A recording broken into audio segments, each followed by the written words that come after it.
যখন আপনার বয়স 9 বছর, যেই দাদা আপনার মাথার মধ্যে হাত দিছিল ওই দাদাকেও আমি দুনিয়া থেকে নিয়ে আসলাম। মাও চলে গেল, বাবাও চলে গেল, দাদাও চলে গেল, এতিম হয়ে গেল শিশু নবী। এতিম হইয়া কান্না করে চাচা তার দায়িত্ব নিয়ে নেয়।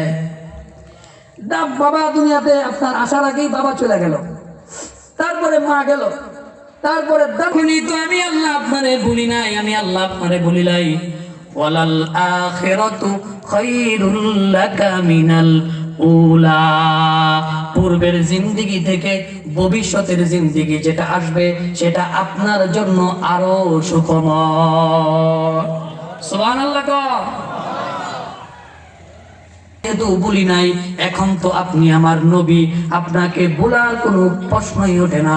ফাআম্মাল ইয়াতীমা ফালা তাকহার ওয়া আম্মাস সাইলা ফালা তানহার।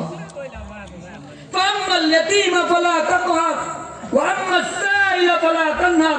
হাবিব আপনি ইয়াতীম ছিলেন, আপনি ইয়াতীমের প্রতি দয়াবান হন। এই যে বলেন সুবহানাল্লাহ।